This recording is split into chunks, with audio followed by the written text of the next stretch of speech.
seguinte, ó, pega aí o seu livro, o livro 4, nós vamos começar aí na página 2 e 3. Vamos explorar as ideologias do século XIX, tá certo? Bom, o que a gente pode dizer logo de introdução aqui? A gente sabe que nesse período, né, do século XIX, a gente tem uma exploração muito grande do proletariado. O que é o proletariado?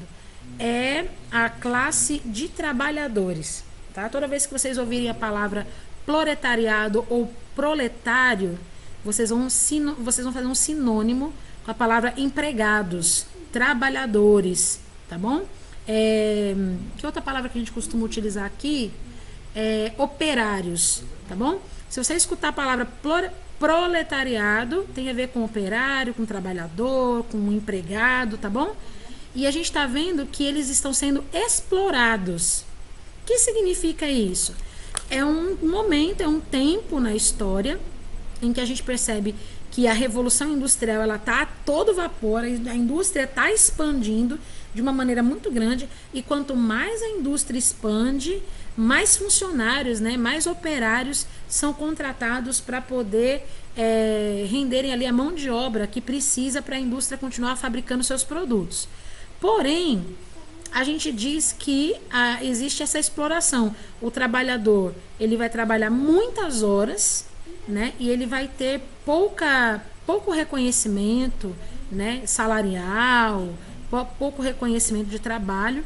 E aí algumas ideologias, algumas ideias começam a surgir nessa época, né, para propor a defesa do interesse das classes operárias.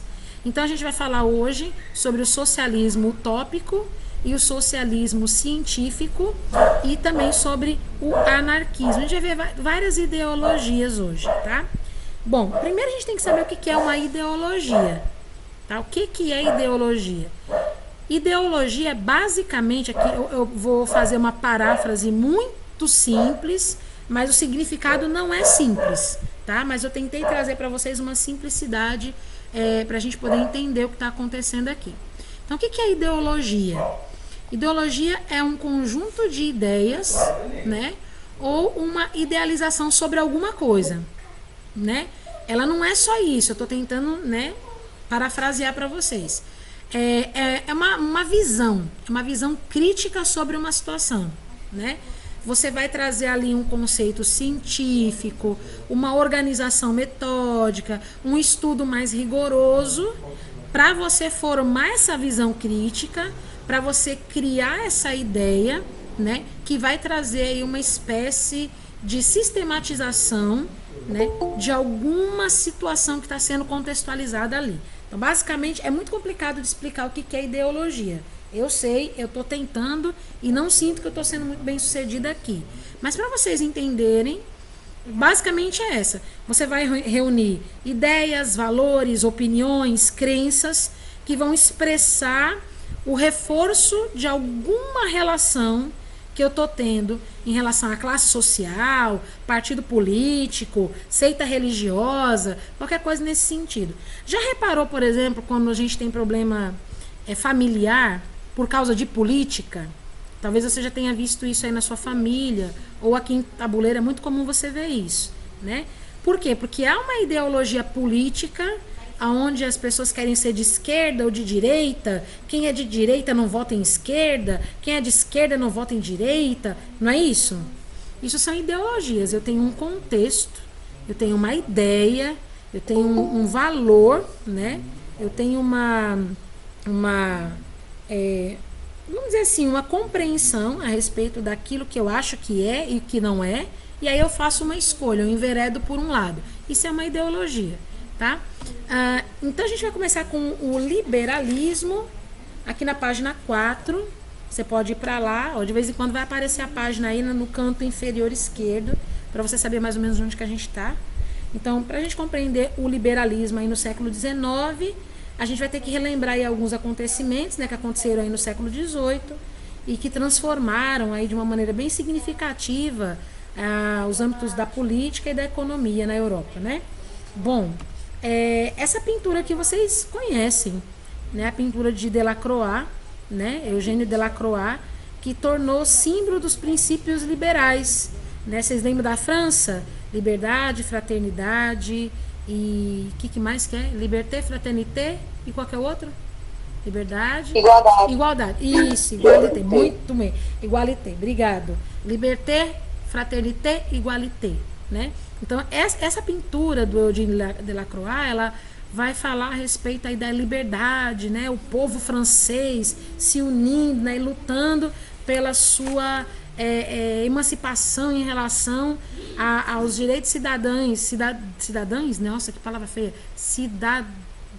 direitos de cidadãos, uma vez que na Revolução Francesa, lá no século XVII,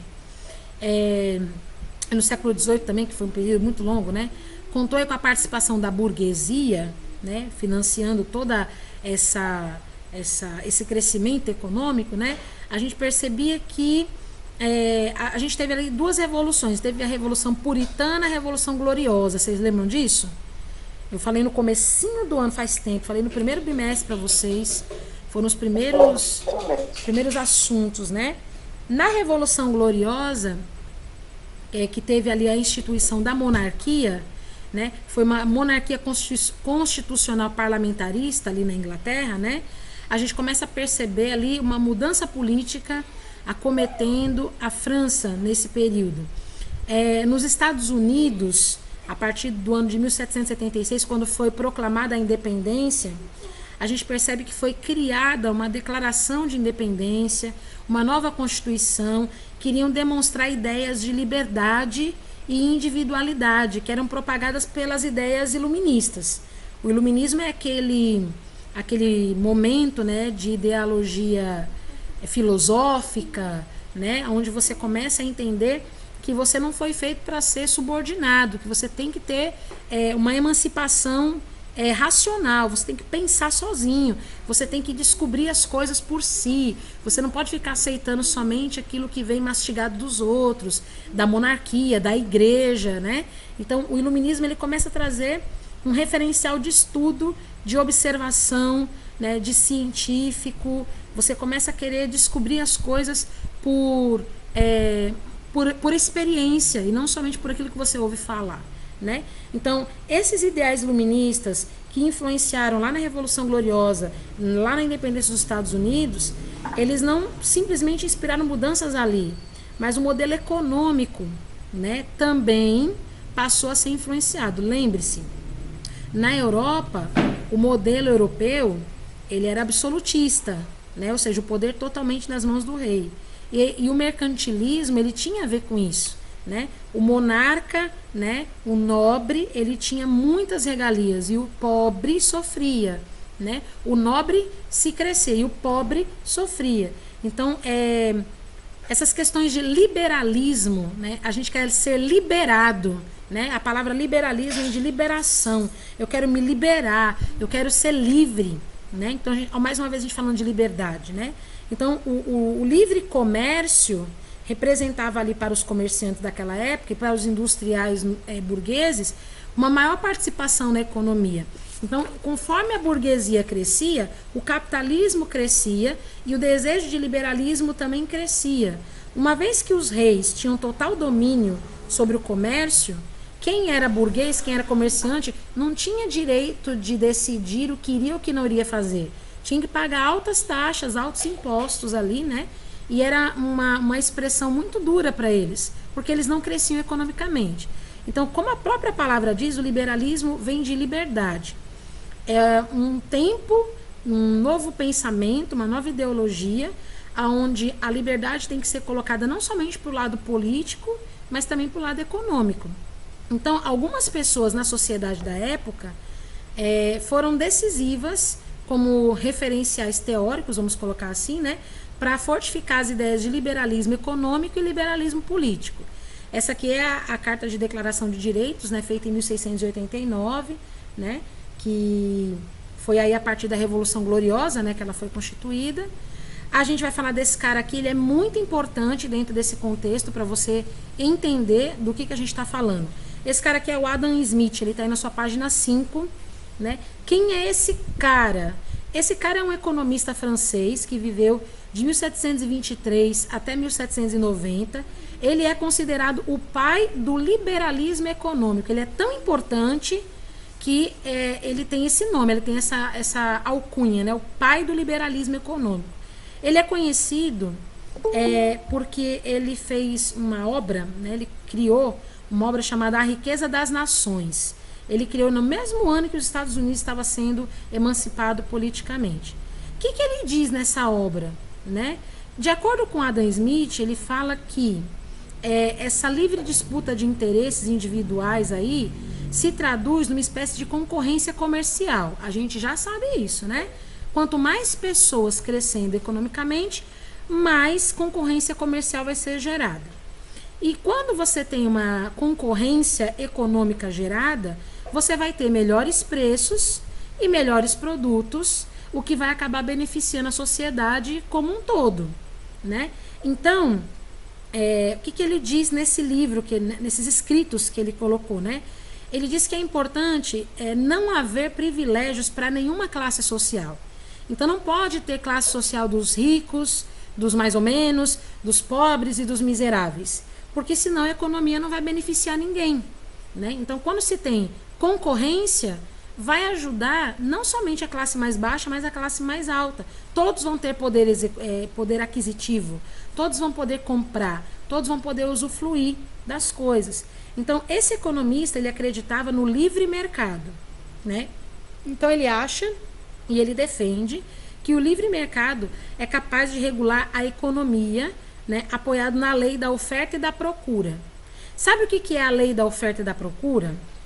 Por exemplo, vamos supor que o Pedro, ele cria um produto, né, que se torna muito conhecido mundialmente.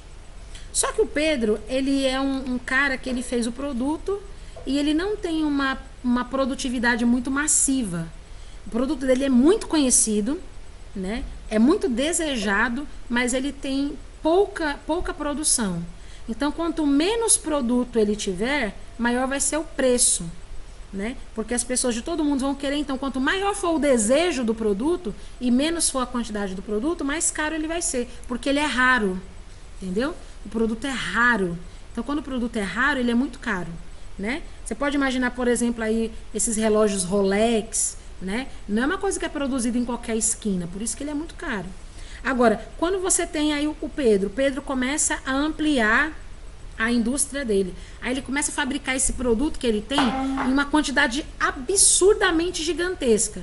Quanto maior for a produtividade, maior for o produto, né, a quantidade do produto que ele tem, mais barato vai ser, né, a venda do produto. Então essa é a lei da oferta e da procura. Quanto mais raro, mais difícil de encontrar, mais caro. Quanto mais fácil de achar, mais barato é, certo? Então essa é a lei da oferta e da procura. Então, ele também diz que em vez da mão forte do Estado controlando a economia, o que deveria controlar a economia seria a total liberdade econômica que iria gerar a produção de tudo, né? Então, as pessoas vão procurar aquilo que elas desejam e aí elas vão adquirir o produto. Então, a lei da oferta e da procura, ele defende que vai qualificar uma questão de uma liberalidade econômica melhor e vai ser a questão da livre disputa dos interesses, né? Todos vão poder disputar, todos vão poder ter interesse, todos vão poder comprar, todos vão poder adquirir, todos vão poder vender, né? Então, o liberalismo econômico, ele fala disso, né? É a menor intervenção possível do governo. O governo, ele intervém de uma maneira muito pouca, né? E o liberalismo político seria basicamente a mesma coisa também, né? Mas no caso da política, um governo sem autoritarismo, sem disputa de poder, né? Então, ele é um cara bem pacífico, bem de boa, né? Pelo que vocês podem ver aqui. Aí a gente vai agora conhecer o François Quesnay, né? Que ele tá lá na página 6. Eu não sei nem como pronuncia esse nome aqui, se é Quesnay ou Kisney. Eu não sei direito, não me recordo agora, deve ser Kisney. Tá lá na página 8 do seu livro, né? O que o Kisney ou Quesnay, não sei, o que o François, vamos falar o François, eu sei, né? O que o François, ele defende? Bom, esse teórico importante aqui do século XIX, ele vai defender o seguinte, ele defende a instituição escolar econômica, né? Como assim? ele queria que pensadores franceses aí do século XIX pudessem estudar, né? Pudessem ser fisiocratas. Como assim? Eles pudessem estudar o governo da natureza, né? Através aí das situações do mercantilismo, né? Da situação aí da acumulação dos materiais preciosos e tal. O fisiocrata, ele vai pensar em defender o trabalho produtivo, né? Para gerar uma riqueza verdadeira. Ou seja, ele vai querer fazer com que as pessoas deixem de ter a mentalidade de que o Estado precisa taxar, precisa cobrar impostos, né? Ele vai falar que o Estado, que o governo desse uma maior permissividade para que a sociedade pudesse desenvolver com liberdade a produtividade, a criação aí de novos materiais, de novas técnicas, para garantir aí uma nova produtividade melhor, mais ampla, através de uso de novas ferramentas.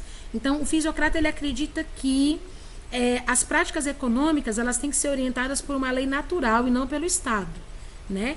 Então, tudo tem que ser acompanhado a partir do seu crescimento de estudo, a partir do seu conhecimento. À medida que você estuda, à medida que você conhece as coisas, você vai crescendo economicamente, de uma maneira natural, sem intervenção do Estado, né? E o Estado, ele acaba meio que barrando isso, porque ele acaba gerando a questão da cobrança de impostos, das taxas. Isso faz com que o povo fique muito pobre, muito paralisado.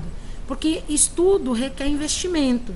E se eu tenho outras coisas para pagar, eu não vou investir em estudo. Então era mais ou menos isso que ele estava falando, que o governo estava meio que atrapalhando o crescimento acadêmico, não. O crescimento cultural, o crescimento experiencial, o conhecimento de economia natural que o povo tem. Então era isso que ele estava dizendo. Então, o liberalismo, ele é isso, ele é essa corrente de pensamento que busca a liberdade em todos os setores, né? Político, financeiro, né? E dentro do liberalismo a gente percebe esse anseio, né, por uma sociedade liberal, individual, em que os homens tomem suas próprias decisões, né? Então, tanto na visão do Adam Smith, como na visão aí do Kissinger, a gente percebe que eles também pregam a mesma situação, que o povo possa decidir, né, o que quer comprar, o que quer adquirir, como que vai criar ideias para melhorar a produção, né, tudo isso com liberdade de pensamento, né? Então o liberalismo é isso, liberar, né, para poder ser livre mesmo de todas as formas possíveis. E aí o liberalismo, ele propõe então essa divisão do poder do Estado, né, dando uma maior legitimidade aí para a administração burguesa, certo?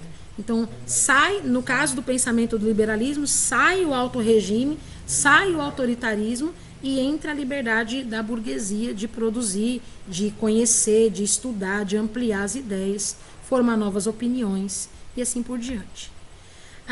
Aqui vocês veem essa imagem, né, que mostra pra gente que o liberalismo é essa corrente de pensamento que vai favorecer a burguesia. Burguês, quem é burguês aqui no século XVIII, século XIX? Hoje, no nosso pensamento, nós colocaríamos que seria aí os microempresários, vamos colocar assim, donos de empresas, né? Então, esses são os burgueses, né? Um grupo social que conseguiu crescer de uma maneira econômica, de uma maneira política, de uma maneira cultural, né? Ditando aí vários aspectos aí da sociedade, inclusive a moda. Essa foto tá aí para mostrar para vocês que até a moda do século XIX, ela foi influenciada por conta dessas ideologias que estavam sendo difundidas nessa época, tá? E que vestido bonito, hein? Caramba, show de bola. Então, essas ideologias vão trazer pra gente um novo pensamento, e a gente vai seguir para o socialismo, tá? Socialismo, da onde que vem essa palavra? Socialismo é de sociedade, mais ou menos, né? Social, socialismo é de social, né? É quando você vai entender que o socialismo, ele vai sugerir, né, uma organização social baseado na divisão das riquezas. É diferente do liberalismo, Tá? No liberalismo, o que está sendo difundido é que cada um lute com as suas próprias forças, naquilo que consegue compreender, conhecer e se esforçar para poder enriquecer. No socialismo, não. Não tem ninguém mais rico do que o outro, todo mundo é igual. Tá? Então, essa corrente ela foi trazida aos operários do século XIX. Por quê? Porque eles trabalhavam muito e tinham uma vida muito precária. Então, essas correntes foram trazidas por Karl Marx e Friedrich Engels, e eles vão falar a respeito de medidas mais igualitárias. A gente está falando agora de igualdade. Olha os pensamentos aí do iluminismo. Olha aí a questão da igualdade. Antes era a questão aí da liberdade. Agora a gente está falando da igualdade, né? Quando teve aí a Revolução Industrial, a gente percebe que aconteceram aí várias evidências, né? Que a relação trabalhista era desigual em relação àqueles que dominavam aí o sistema burguês, né? Então, foram criadas aí várias propostas, várias alternativas para aquela realidade de exploração. Aqui, o patrão é quem manda, o patrão é quem enriquece. Então, nesse momento aqui, o socialismo traz a ideia de igualdade, né? Nessa ilustração que vocês estão vendo aí na sua página 7, né? É uma ilustração de Gustave Doré. Ele está mostrando aí a questão justamente da pobreza que atingia aí os franceses no século XIX, né? Então existiam classes muito pobres e existiam classes muito ricas nessa época, né? A classe pobre era dos trabalhadores, era do proletariado. Nunca consigo falar essa palavra de vez, né? Então as primeiras tentativas de organizar as ideias socialistas nessa época aí foram geradas a partir da Revolução Industrial mesmo, porque aumentou demais o poder aquisitivo da burguesia e subjugou demais o poder do proletário, né, do pessoal que trabalha. Então, as classes sociais acabavam tendo o quê? Uma contradição muito grande. O capitalismo, o capitalismo, ele é diferente do socialismo. O capitalismo, ele vai falar a respeito do lucro, do ganho. Quanto mais se vende, mais se tem. E eu não estou preocupado com os meios que eu vou exercer para ter isso. Eu quero mais, e quero mais, e quero mais. É o capitalismo. O socialismo, não. O socialismo, ele não visa mais. O socialismo, ele visa equilíbrio, ele visa dividir para todos. E isso é uma coisa muito complicada, porque naquela época as pessoas não tinham muito esse conhecimento. Como que era ministrado lá no liberalismo, né? No liberalismo as pessoas estão falando, estude, se informe, se capacite. E aqui é necessário isso, né? Esse cara que vocês estão vendo aqui é o Karl Marx, né? O Karl Marx, ele é responsável por criar o Manifesto Comunista, né? E também o Capital. São manuais referenciadores aí do socialismo científico. Ele é um dos idealizadores do socialismo científico. O segundo é esse cara aqui, o Friedrich Engels, né? Também muito amigo, muito parceiro aí do Karl Marx. Você vai ver os dois juntos aí na sua página 9. Mas antes vamos contextualizar aqui a questão do socialismo utópico e o científico, né? O que é o socialismo utópico, né? O socialismo utópico, ele vai criticar a situação do operário, vai falar que está errado, que tem que mudar, mas não vai apresentar propostas para isso. Não tem um estudo aprofundado. Só tem a ideia de que está errado, né? Olha, vamos ter que mudar isso aqui, mas não tem nada que crie uma base, uma estrutura de alcance para que essa mudança seja concretizada. Já no socialismo científico é diferente. Aqui tem uma alternativa já vista como real, tem níveis de avanço, tem uma observação científica por trás, tem a promoção de estudos sobre a questão da antropologia, da sociologia, né, das sociedades da época, e tudo foi estudado, organizado por Karl Marx e Friedrich Engels, tá? Bom, a palavra utópica, como vocês estão vendo aí, utopia, vem de algo que, assim, vamos dizer assim, imaginário, né? Utópico vem de algo que é imaginário, né? E científico vem de algo que é experienciado, é algo que é sentido, é algo que você pode ver e tocar. Então, como você pode perceber aí, o socialismo utópico, ele vai tratar de coisas que não são muito concretas, enquanto que o científico te dá todas as bases concretas que você pode atingir, chegar no seu objetivo. Por isso que o Karl Marx criou, então, aí junto com Engels, o Manifesto Comunista, que dá todas as diretrizes para que meu Deus, esqueci a palavra agora. Os operários, eu esqueço toda a vida essa palavra, os operários, eles consigam chegar nesse movimento, né, nessa dimensão de liberdade ou de igualdade, que é o que ele providencia, certo? Igualdade acima de tudo. Então, em meados do século XIX, a gente vê que isso começa a ser palpável. Marx e Engels se aliam aí, né, se aliançam e começam, então, a trazer uma espécie de experiência do socialismo científico, né? Então, justamente por isso é que a gente começa a perceber que a sociedade começa a se modificar, né? Essa sociedade onde o homem, né, ele seria considerado total, né, é chamada de sociedade comunista. Socialismo e comunismo meio que apoia o outro, vamos dizer assim, de uma determinada forma, tá? O comunismo é um estágio da sociedade humana onde não existiriam mais classes sociais, tá? Não tem mais patrões e não tem mais proletários, não tem exploradores e explorados, né? A exploração do homem é chegada ao fim. Então o homem, ele faz parte da sociedade e junto com a natureza eles teriam o quê? Uma harmonia, né? Então seria a maneira que o homem, no caso do pensamento comunista, tá? O pensamento comunista, ele traz uma ideia de que tudo tem que ser equilibrado.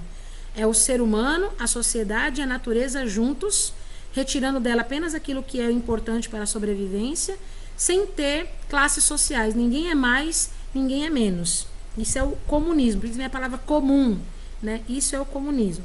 O socialismo é a igualdade, né? Todo mundo é igual, né? Todo mundo recebe aquilo que é igual. Então, a principal obra do Marx e do Engels, que é o Manifesto Comunista, é um documento que vai falar a respeito do socialismo científico, né? Que vai levar para o pensamento do comunismo, né? Então, aqui, eles estão falando que o capitalismo seria a forma moderna de exploração onde os trabalhadores do século XIX seriam expostos, né? Então, nesse documento aqui, ele fala do grande impacto que a natureza iria receber, né? Das principais ideias, né, que vão falar a respeito da devastação ambiental, da subjugação da classe operária, e aí eles começam a falar a respeito do equilíbrio, né, de uma questão igualitária que seria colocada aqui. Na página 10 do seu livro, está falando sobre materialismo histórico e materialismo dialético. O que é isso? São termos que o Marx e o Engels estão divulgando nos seus manifestos. Então, o materialismo histórico fala que a história da humanidade, até o tempo que se viviam, era resumida à luta de classes, tá? Então, desde a escravidão antiga, passando pelo feudalismo, chegando no capitalismo, o que moveria as sociedades seria o quê? O confronto de interesses, né? Aqueles que podem mais, têm mais recursos. Aqueles que podem menos, se sujeitam a esses que têm mais recursos. Basicamente, é isso que ele está falando. Já o materialismo dialético fala a respeito de alguns idealistas, né, que por acreditarem que a realidade era determinada por vários contextos ideológicos, eles vão pensar que as ideias eram fruto de uma realidade mais concreta, onde os homens poderiam não só ser capazes de observar a realidade que os cercava, mas eles também poderiam agir para transformá-la, né? Ou seja, não deixar o barco correr conforme a maré. Quem é rico sempre fica rico e quem é pobre sempre fica pobre. Não, você pode fazer alguma coisa para que isso seja mudado. É essa a visão do Marx e do Engels, né? Tem uma música que passava na minha época de criança, de adolescente, eu acho que eu tinha a idade de vocês, né? Que era um grupo chamado As Meninas, o Robson deve lembrar, né? Que a música é conhecida, a música tem um nome, eu não me lembro o nome da música, mas ela é conhecida como Bom Xibom Xibom Bom Bom. Brasileiro é assim, é o nome da música. Você conhece Bom Xibom Xibom Bom Bom? Vocês conhecem? Já ouviram falar? Não. Bom Xibom Xibom Bom Bom. Já ouvi. Bom Xibom Xibom Bom Bom. Nunca ouviu falar? Aí tem uma frase, a música ela parece um axé, mas ela na verdade é um protesto, né? É uma música que é um protesto. A música fala assim, como é que é aquela parte que, como é que é a mesma música? Peraí, deixa eu pegar aqui a letra, que tem coisas que eu não lembro. Peraí. Eu lembro do ritmo da música, mas não lembro da letra da música. Peraí. Deixa eu colocar aqui. Bom, xi, bom, bom, bom. Bom, xi, bom, bom, bom. Deixa eu pegar aqui a letra. É o grupo As Meninas. Diz assim, ó. Analisando essa cadeia hereditária, quero me livrar dessa situação precária, onde o rico cada vez fica mais rico e o pobre cada vez fica mais pobre. E o... Peraí que agora entrou publicidade aqui, eu não consigo ver, né? Cadê? Ah, que legal. Quando tem publicidade a gente fica feliz pra caramba. E diz assim, e o motivo todo mundo já conhece, é que o de cima sobe e o de baixo desce, né? Mas eu só quero educar meus filhos, tornar um cidadão com muita dignidade. Eu quero viver bem, quero me alimentar, com a grana que eu ganho, não dá nem pra melar. E o motivo todo mundo já conhece, é que o de cima sobe e o de baixo desce. Então você vê, a música, ela é um axé, mas na verdade ela é uma espécie de manifesto. É um manifesto contra essa questão aqui dialética, né? A questão de você ficar permitindo que as coisas andem no ritmo que elas têm que seguir. O Marx e o Engels defendem que você pode sim interferir na natureza e transformar a história. Então, é essa basicamente aqui a divisão, tá bom? Aí na página 10 ainda você tem aí a questão da ditadura do proletariado, o comunismo, né? A ditadura do proletariado fala a respeito de quando os trabalhadores vão tomar o governo das mãos das classes dominantes e vão abolir a propriedade privada, né? E vão passar a ter o controle, né, do comitê como sendo dos trabalhadores. Isso aqui para nós hoje é uma realidade totalmente utópica. E o comunismo, a gente já explicou aqui para vocês como que é. Indo um pouquinho mais adiante, vamos ver aqui agora os manifestos aqui sobre Marx e Engels. Em 1848, eles lançaram aí, então, o Manifesto Comunista, que retoma aí a história da humanidade, né? Afirmando que por muito tempo a classe trabalhadora foi oprimida. Então, nesse manifesto, eles vão convocar os proletários para o crescimento, né, do seu intelecto a partir desse conhecimento desses documentos. E depois disso, aqui na página 12 já do seu livro, a gente já começa a ver que os pensamentos vão migrar para o anarquismo. O anarquismo já é bem diferente do liberalismo, bem diferente do socialismo, muito, mas muito. As raízes do anarquismo estão nos pensamentos iluministas, né? E anarquia significa ausência de governo estabelecido, ou seja, não tem um governante escolhido ou empossado, né? Então, geralmente, quando a gente pensa em anarquia, a gente pensa em revolta, né? Assim, eu quero ficar contrário àquilo, né, que está me oprimindo. A palavra anarquia vem do grego anarquia, que significa ausência de autoridade. Então, no anarquismo, a ideia de negação do governo, ela existe. Eu nego o governo, eu não o respeito. Entende? Isso é uma anarquia. Então, muitas vezes ele é mal interpretado, ele é conhecido basicamente como crime. Poxa, você tem uma liderança política sobre o país e você não o reconhece, né? Então aqui o anarquismo, a anarquia, né? Eles não vão defender aí os governos, eles não vão defender, porque eles vão justificar que o governo é corrupto, né? O governo é a força corrupta da sociedade. Então eu não vou respeitar, né? E geralmente isso aí garante a manutenção da ignorância da população, certo? Então existiam vários autores anarquistas nessa época que serviam de inspiração para a criação de movimentos durante o século XIX que, por conta do excesso de corrupção no lado político, decidiam se revoltar contra os seus líderes, né? E aí a gente vai ver alguns, né? Então o anarquista ele não vai ver o governo como uma organização que vai me beneficiar. Eles nunca vão enxergar o governo como algo que me defende e me representa. Então ele se revolta automaticamente. Aí na sua página 12 vocês têm dois anarquistas, né, que servem de exemplo, que é o Pierre Joseph Proudhon e o acho que é Mikhail Bakunin, né? Eles Mikhail Bakunin. Mikhail Bakunin? Não é Bakunin, é Bakunin, menino. Tá vendo? A gente tá dando aula em casa, aí o tio Robson vem e começa a fazer questões que a gente não sabe responder. Tá vendo aí? O que o Pierre... Olha a cabeça desse doido, gente. O que o Pierre Proudhon, ele fazia? O Pierre Proudhon, ele fazia o seguinte... ele criticava a propriedade privada, certo? Por quê? E ele também falava a respeito... Ele falava mal a respeito da apropriação dos lucros pelos donos das fábricas. Ele achava errado o dono da fábrica ter lucros, certo? Então, ele acreditava na manutenção da pequena propriedade, né? E também na questão da livre exploração e do livre comércio. Mas ele era um pouco mais pacífico do que outros. Tinha outros que eram bem mais agressivos. O Mikhail, por exemplo, ele se tornou aí o principal teórico ativista do anarquismo, né? E era anarquista radical, né?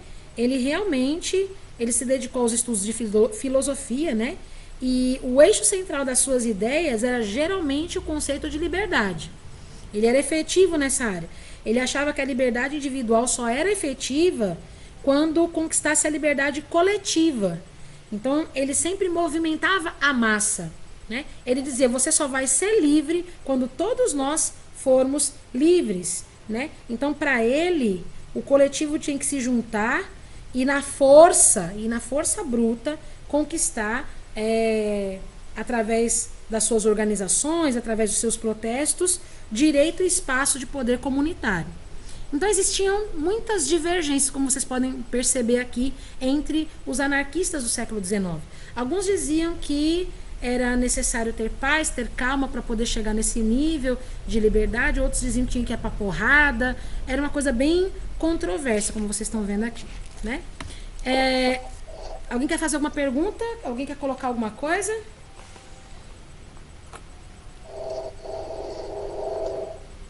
Não, sem pergunta.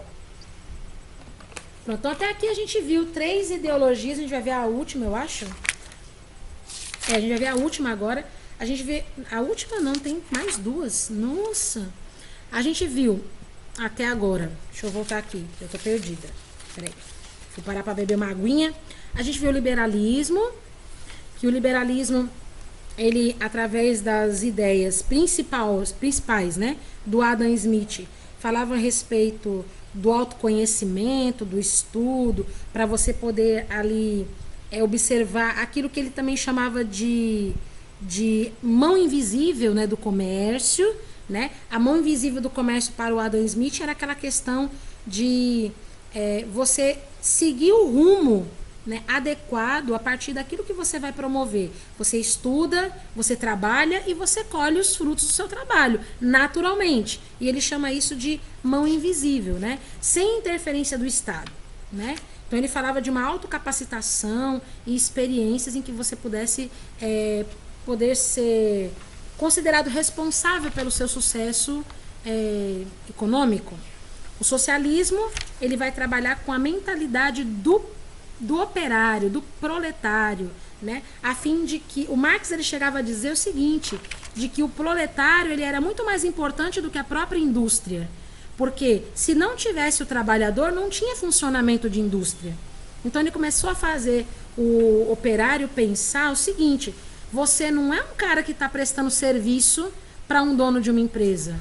Você está vendendo a sua mão de obra para ele. Então, quando o operário começou a pensar, eu tenho importância para esse cara precisa de mim para a indústria dele funcionar, ele começou a se autovalorizar. Então ele começou a não ver mais como uma pessoa que precisa do dinheiro do patrão, mas ele começou a ver que o patrão precisa do meu trabalho para ter dinheiro, entendeu? Mudou a opinião, mudou a forma de visão. Isso é uma ideologia. O anarquismo vai falar a respeito de que o governo é corrupto e por ser corrupto não me representa. Então eu tenho que buscar uma forma de ser representado. E a única forma de ser representado é o próprio povo se autodefendendo, se autoconceituando como livre. Aí vem agora o nacionalismo. O nacionalismo, ele acontece a partir, esse ideal de nacionalismo, na página 14, você vai ver que vai acontecer a partir aí de 1789, com a Revolução Francesa. É um sentimento de pertencimento, eu faço parte daqui, né? Eu nasci aqui, eu faço parte dessa nação, eu sou nacional, entendeu? Então, um sentimento de pertencimento, isso aqui faz parte da minha vida, né? Então, é um sentimento de pertencimento dos governos que desejavam a união total da população a fim de fortificar aquela nação. Então, essa ideologia, ela veio no século XIX a partir de vários processos de unificação que aconteceram, principalmente com a Alemanha e com a Itália, né? Olha esse quadro aí, ó, que vocês têm na página 14, né? Então, a gente percebe que a partir do Congresso de Viena, em 1814, né, a gente vê que várias coisas ali que foram promovidas por Napoleão Bonaparte, né? E Napoleão Bonaparte, quando ele começou a conquistar vários territórios no mundo, ele fez uma bagunça tão grande, né, geograficamente, que acabou que as pessoas não tinham mais aquele sentimento de pertencimento. Eu faço parte da onde mesmo? Então, quando teve o Congresso de Viena, onde todas as divisas foram novamente organizadas, né, as fronteiras políticas foram novamente restabelecidas, aí as pessoas começaram realmente a entender da onde que elas tinham vindo, quais as suas relíquias, quais as suas culturas, qual o pertencimento que elas tinham. Então, o nacionalismo, ele configura uma ação política, né? É onde intelectuais, pensadores e políticos vão passar a considerar a ideia de Estado-nação. Por isso que algumas nações começaram a trabalhar nesse momento aqui, simultaneamente com as questões das emancipações políticas. Vamos proclamar nossa independência, certo? Então foi a partir dessa época aqui que começou a ficar muito mais intrínseco dentro da população isso. Então você vai ver a formação dos grandes exércitos nacionais, né, para lutarem contra os invasores. Você vai ver a formação dos estados nacionais modernos. Você vai ver o fortalecimento econômico baseado na ideia do capitalismo.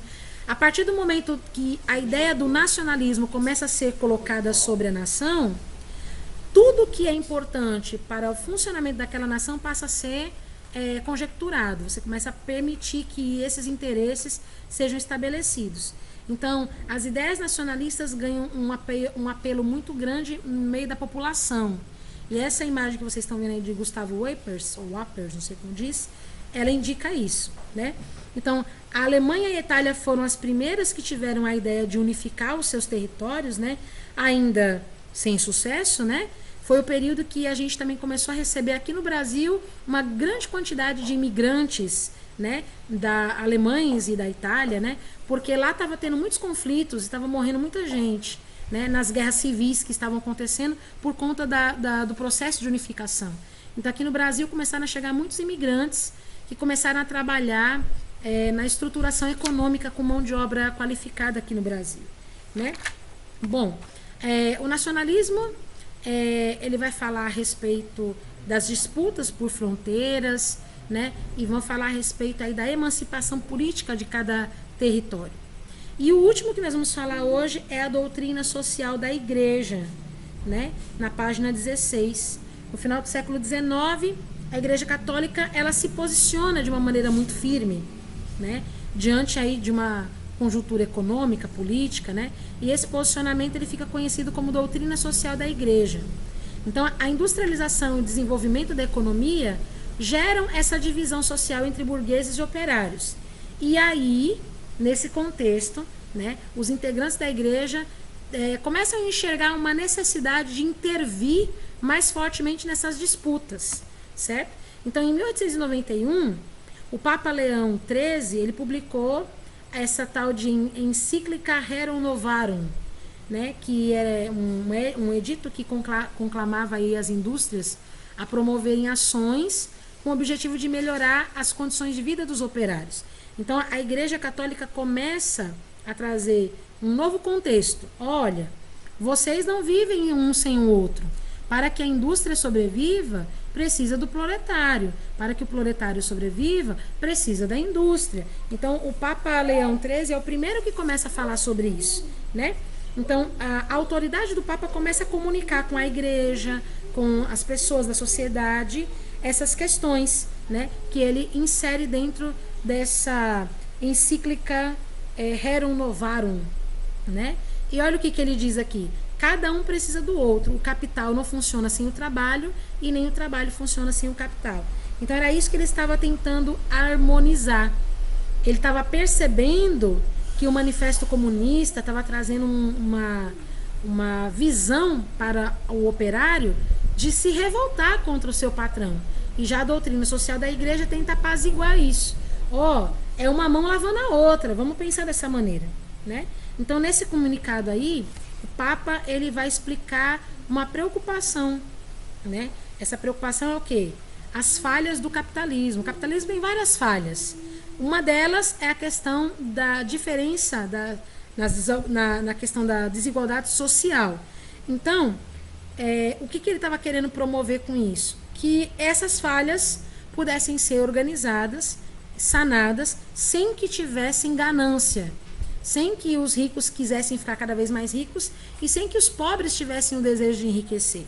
Então, basicamente, o que ele quer é que na base do amor, na base da amizade, na base bíblica, eles pudessem se organizar para não terem essas disputas entre si, né? Então, a doutrina social da igreja começa a defender melhor as condições de trabalho, né? Promovendo assim a menor desigualdade e afirmando que os patrões e os empregados não precisam se enfrentar numa guerra civil. Eles podem trabalhar juntos, melhorando um estado de um ajudar o outro. E o que o Papa Leão XIII falava era justamente isso.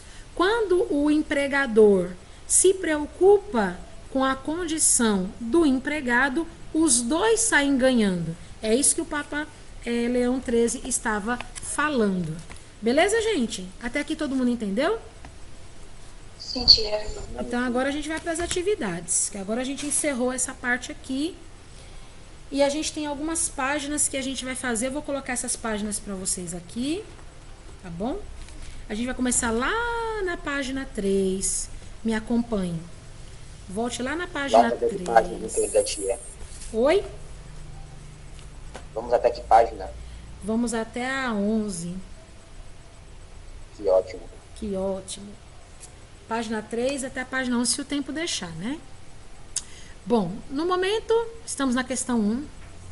Quais eram as principais ideias políticas dos líderes no processo de independência dos Estados Unidos? Aqui é um tema que a gente já ouviu falar no outro bimestre anterior. Então, a gente vai só relembrar, tá bom? Então, a ideia aqui, né, para a independência dos Estados Unidos era liberdade política e econômica em relação à Inglaterra. Nós sabemos que os ingleses vieram afugentados, né, pela perseguição e intolerância religiosa que estava acontecendo lá. E aí, quando a colônia começou a explorar eles demais aqui, né, aí eles quiseram então se libertar politicamente, economicamente, inspirados pela ideia de predestinação, ou seja, por serem cristãos, defendiam então a construção de uma terra próspera como sendo uma vocação dada por Deus. Todo europeu pensava isso, tá? Todo europeu pensava nessa tal de predestinação, tá bom? Minha querida filha, abençoada bebê, eu preciso de água. Pegue para mim, por favor. Tá ficando lindo o trabalho de vocês, tá muito bonito. Uma recompensa por pegar minha água? Claro, um beijo, um abraço. Não? Eu quero comida. E um beijo, um abraço. Quem te escuta pensa que eu não dou comida pra você. Não, é que eu tô com fome, mas ela me dá comida, sim. Ah, que bom que você tá justificando aqui, tá gravado. O pessoal vai falar assim, poxa, tia Paty, você não dá comida pra sua filha tá implorando não, comida. É que eu tenho um buraco negro na minha barriga e eu tô... né, Tá bom. normal. Tá certo. É normal. Tá bom. Você que tá Comida. feliz. Porra. Ó, não. Ó, quando você me trouxer essa água, toma cuidado aqui com o computador. ver aqui. Eu não vou fazer uma cheia. Por favor. Sério. Ok. Então vamos lá. Gente, quando... Água. pode encher. Eu tô bebendo água pra caramba agora. Pode encher? Uhum. Encher o quê? A garrafa. Uhum. Tá bom? Tia, tá em que página mesmo? Eu tô na página 3. Eu tô projetando, você tá conseguindo ver? Ah, agora sim, tô sim. Pronto. Aqui é a primeira questão, tá bom? Ah, agora que eu tô vendo aí. Vocês não estavam vendo? Então vocês não Não, acompanharam. agora eu tô vendo isso aí. Vocês não acompanharam o Eu slide, tava então. vendo. Eu tava vendo. O Pedro não, o Pedro Arthur não tava vendo. Entrei agora, minha filha. Não, você não entrou agora não. Eu sei a hora que você entrou. Sei a hora que você entrou. Tá com 20 minutos que você entrou na aula. Viu, papai? Certo, mãe. Chamando de filha? Não gostei disso. Você falar com a sua mãe assim, chamar ela de minha filha, o que ela vai dizer a você? Que é esse, minha filha? Tá conseguindo ver, Pedro? Tô não. Por quê? Tô brincando. Mas, rapaz... Deixa, as aulas vai voltar pra você e você vai ver, viu? Catar você pelas orelhas. Eita, agora eu me lasquei. Vai se lascar todinho.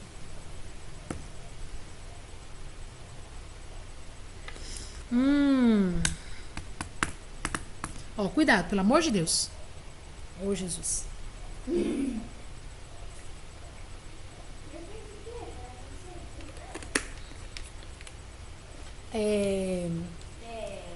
Quando vocês estiverem terminados, vocês falam, tia, pode passar pra outra. Aí a gente vai pra outra. Ah, pode passar, tia. Pode? Pode passar pra outra. Pode?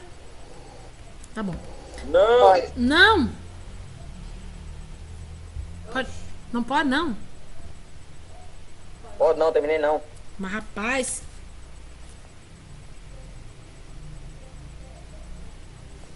Liberalismo.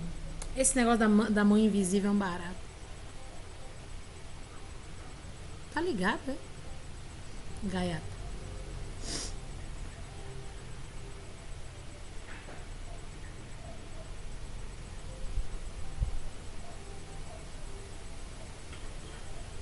Pronto, já pode passar?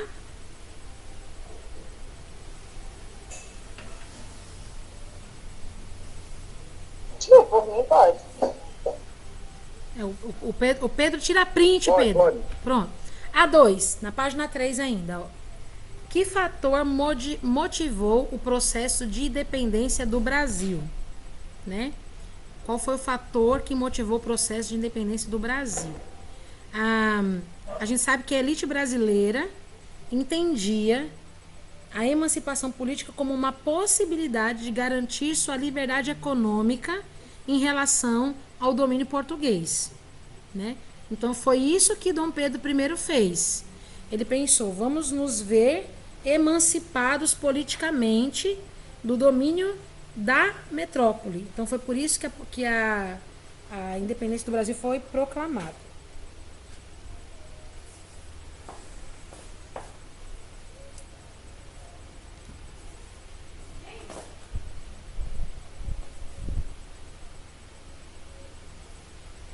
Vamos ver se a gente imprime as fotinhos esse final de semana?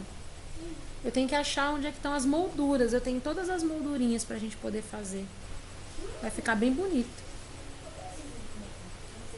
Precisa. Eu tenho as moldurinhas. É. Tem uma lá no seu celular. A gente vai escolher as fotinhos. Tem uma lá no seu celular. Que é de nós três. É. Aí pode cortar. É. Acho que eu vou botar só foto nossa só. Só nossa. Só nossas. E a vovó e vovó? Não. Não. Não.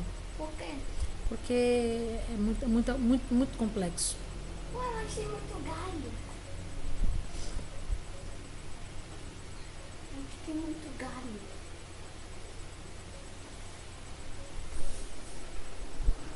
Pode passar, viu, tia? Eles estão te vendo, viu, Isabela? Só meu queixo, só. Estão vendo o buraquinho das suas ventas. Não, A só meu 3, ó. queixo. É possível identificar nos episódios da independência das 13 colônias e da emancipação política do Brasil a influência do iluminismo? Essa daí vocês podem responder para mim se sim ou não.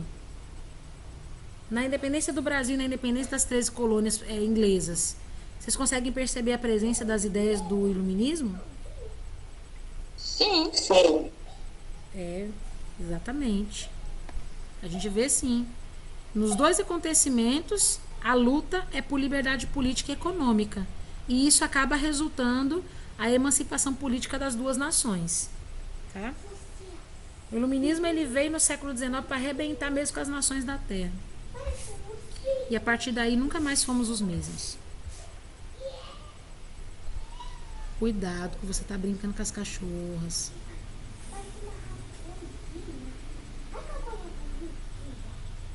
A Alvinha parece uma raposa.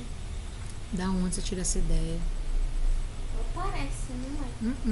Mas ela parece. Vou fazer que nem a Nana agora. Eu estou com fome também. Fazer igual a Alvinha. Com fome, isso não é vida. Né? A musiquinha de antes. É. A gente vai agora para a página 7, é isso? Ou tem mais um ainda? Espera só um pouquinho, tia. Espero.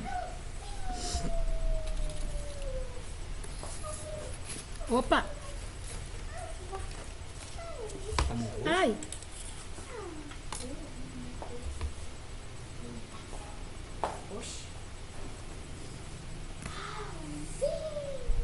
Alvinha!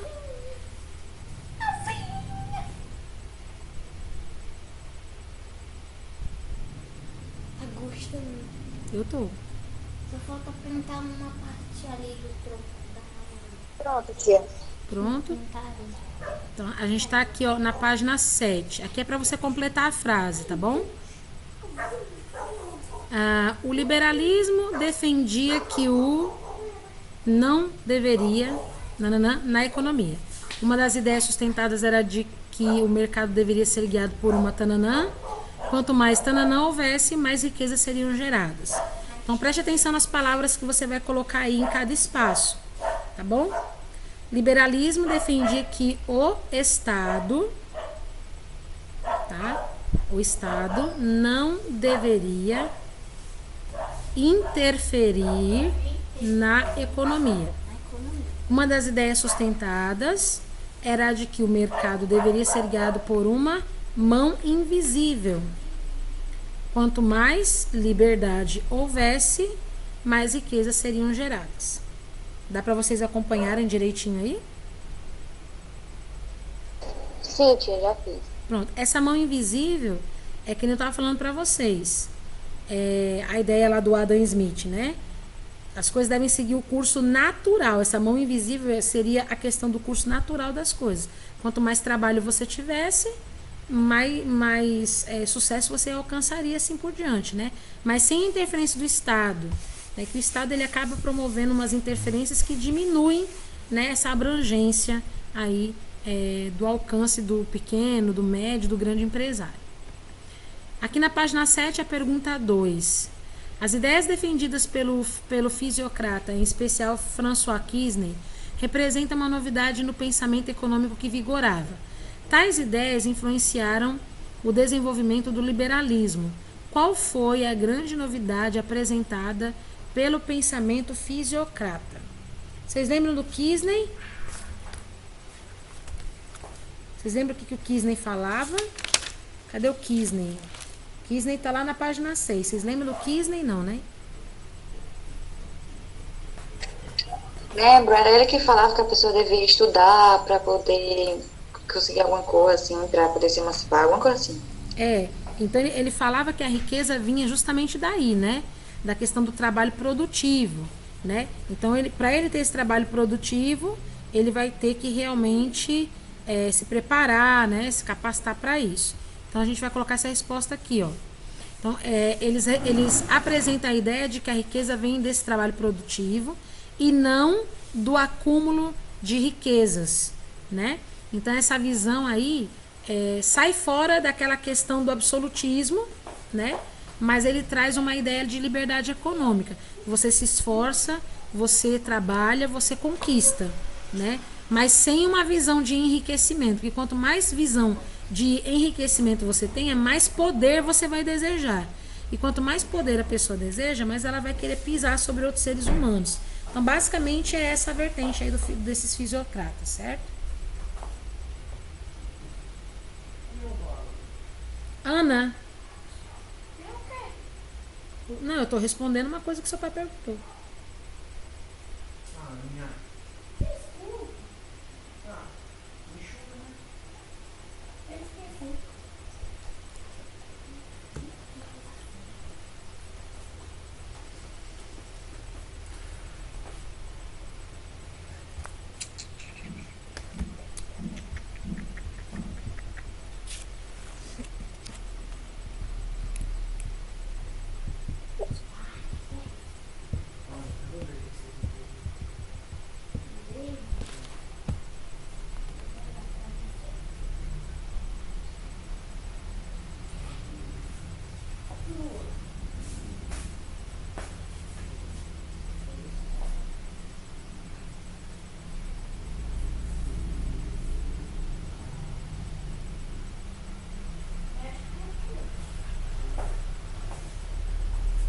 Essa daqui vocês vão saber responder na página 8. Essas aqui vocês sabem.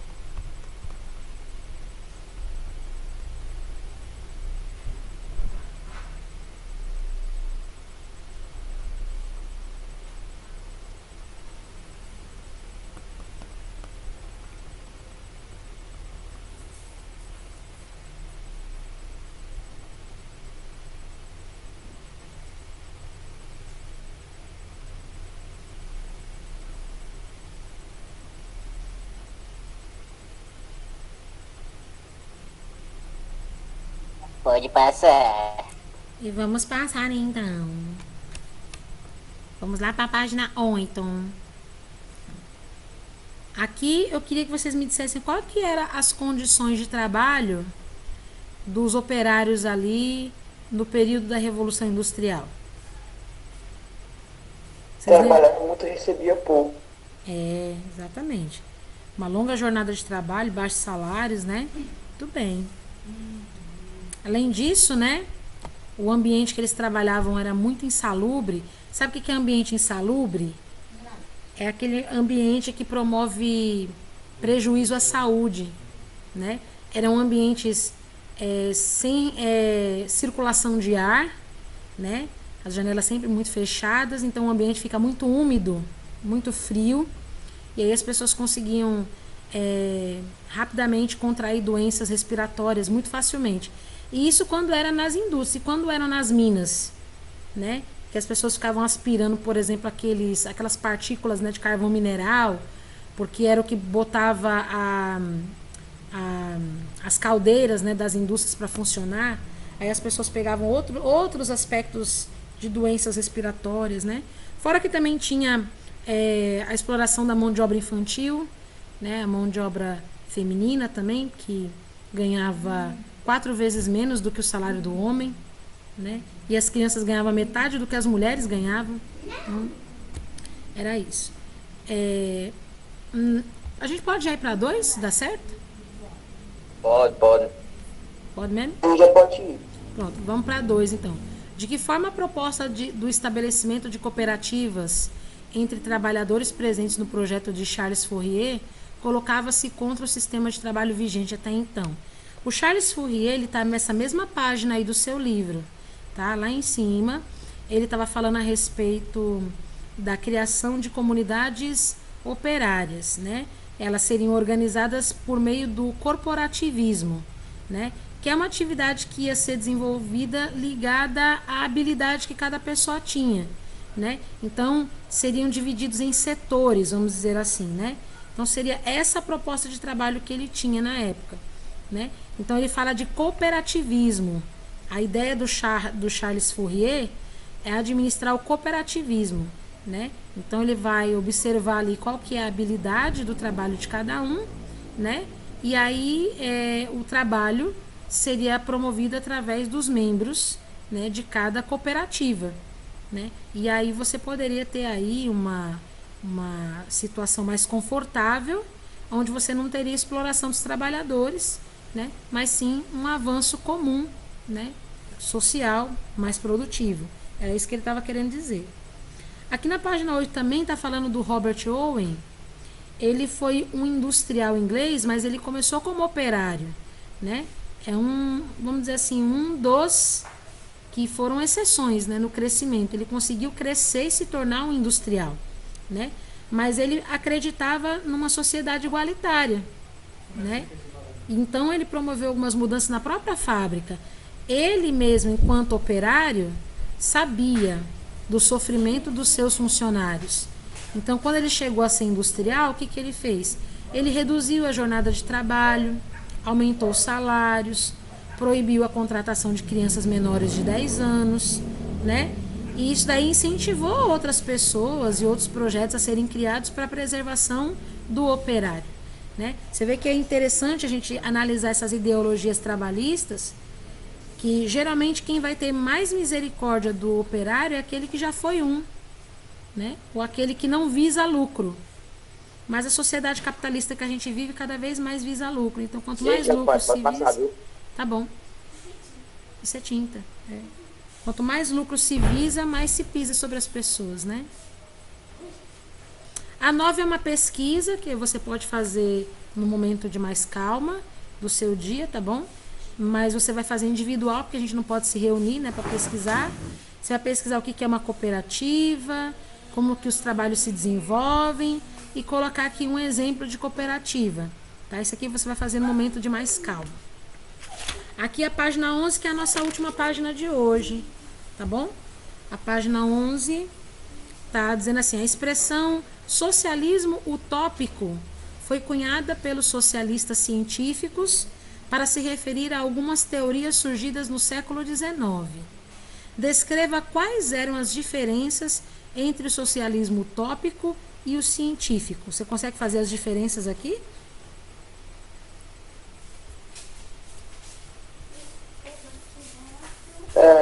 É para diferenciar o socialismo utópico do científico? É. Qual a diferença do socialismo utópico para o científico? O científico, se procura explicações, enquanto utópico, ele só sabe o que é. Uhum. A gente vê aqui nas páginas anteriores, né?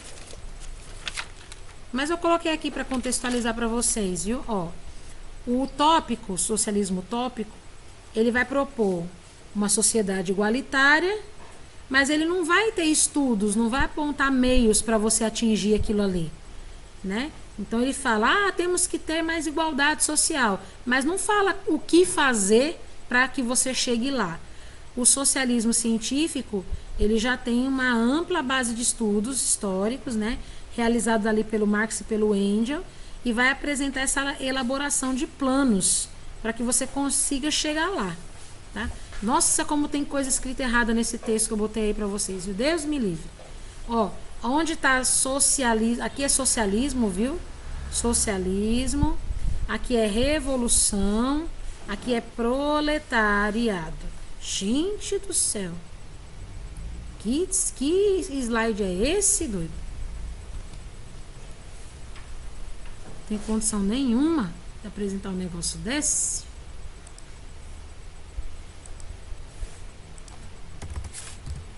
Eu ando escrevendo com muita pressa, às vezes dá nisso.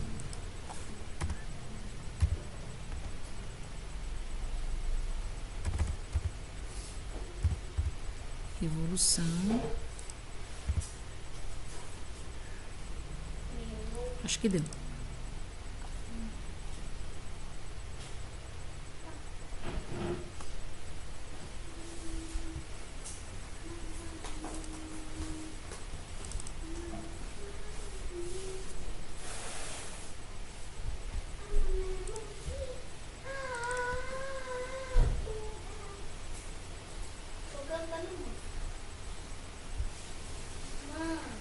Oi. Também te amo, amor.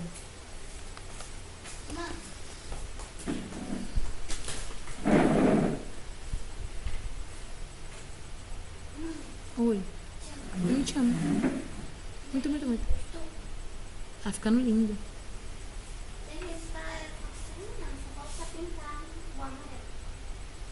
Que amarelo? Aí vai ser amarelo? Porque cada lado é de uma cor? É?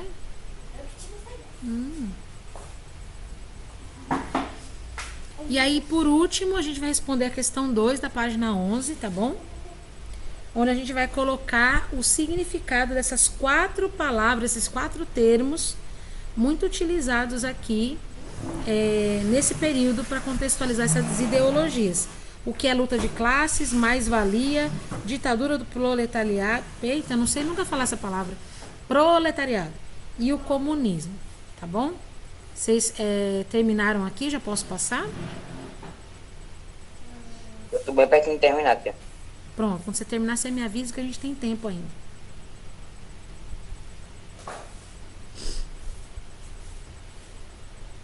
Olha, então, sobrou um pouquinho da tinta lá de fora. Aí a gente usou pra pintar rápido.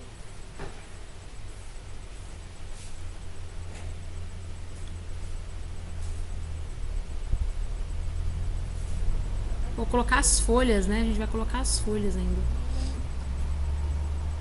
Papai, a gente pode recortar. Vou comprar o EVA. Mas é ruim. Vou comprar o EVA pra gente botar.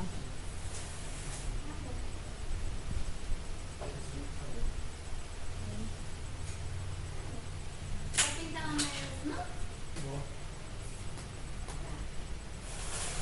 Pronto, tia, pode ir. Pronto. A gente vai agora listar essas 4 palavras aqui para vocês registrarem o significado, tá? Aí é toda a questão 2, tá bom? Então, luta de classes é o confronto que resultaria em transformações sociais. O Marx, ele acreditava que esses confrontos de classes, né, das dominantes e das dominadas, né, que como ele dizia, que seria para ele considerado como se fosse o motor da história, né? Era isso que iria trazer as transformações sociais. Na cabeça dele era isso.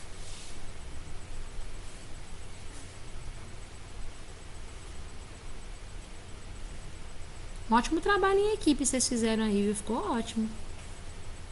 Ficou maravilhoso. Tia, pode ir pro próximo, viu? Pronto, o próximo é mais-valia. Mais-valia é o tempo em que o operário trabalhava apenas para gerar lucro ao patrão.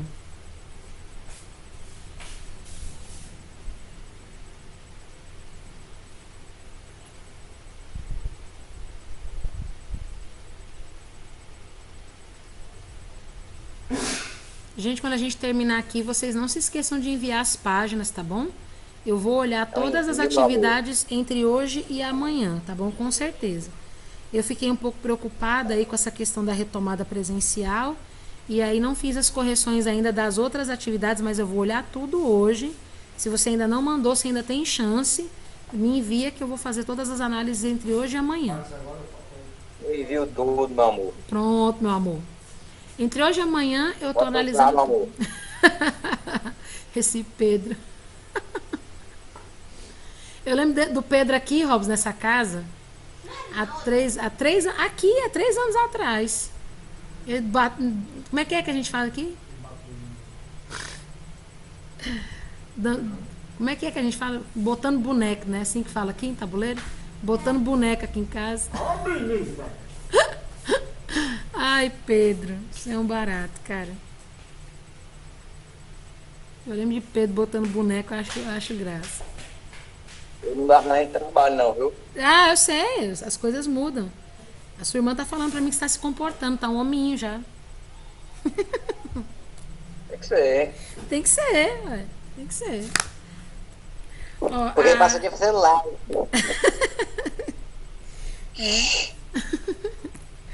a ditadura do proletariado é uma revolução socialista que... O que eu coloquei aqui?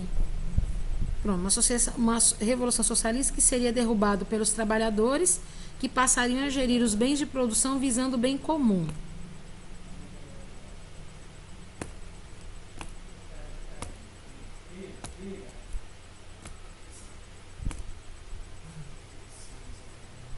Que foi? Que foi? O que aconteceu?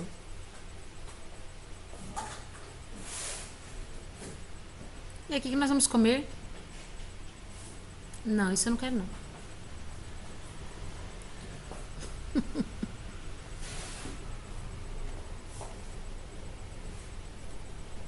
Mas por que que embaixo ficou a linha mais fininha da moldura? Por que que a moldura de baixo ficou fininha? grande e eu ia fazer o negócio ficando pequenininho. Por quê? Eu achei muito legal. Fica estranho, não? Fica assimétrico. Ó, que bonito. Ei, tia Paz, Oi, Sibeli digitou aí, se ela não viu não? o quê? Que Sibeli acabou de digitar aí uma coisa aí. O que que você falou, Cibele? Sim, eu tinha falado que eu tinha saído porque o meu Meet tinha bugado e também não tava dando mais pra entrar de novo. Pronto. Você perdeu alguma questão, não foi? Foi a página 8 e 9. Perdeu tudo isso? Não, mas eu volto pra você, não se preocupe não. Você faz aqui, Ei, ó. tia, pode passar, viu? Você faz aqui essa questão aqui da 11 e eu fico voltando pra você ver. Tá bom? Certo, eu fiz. Pronto, já fez essa? A última que a gente tem aqui na página 11 é o comunismo. É o segundo momento da revolução, quando a propriedade privada finalmente seria abolida e se construiria uma sociedade sem classes. Aí vocês vão fazer assim, quem já tiver terminado vai fazer o envio para mim das páginas, né? 3, 7, 8, 9 e 11. Quer dizer, a página 9 eu acho que é a página da pesquisa, não é? A página 9 você pode me enviar depois, não tem problema, tá? Então, 3, 7, 8 e 11. E aí eu vou ficar com a Cibele para ela poder pegar as outras páginas que faltaram. Faltou a 8, né, para você pegar, né, Cibele? Foi a página 8 e 9. Pronto. A 9, mas a canal a 9 Gente, você eu vou mandar pode pra fazer cidade das depois. páginas. Manda as páginas para mim, tá bom? Na hora. Aí eu volto aqui para mostrar a página 8 para Cibele. Tá bom, Si?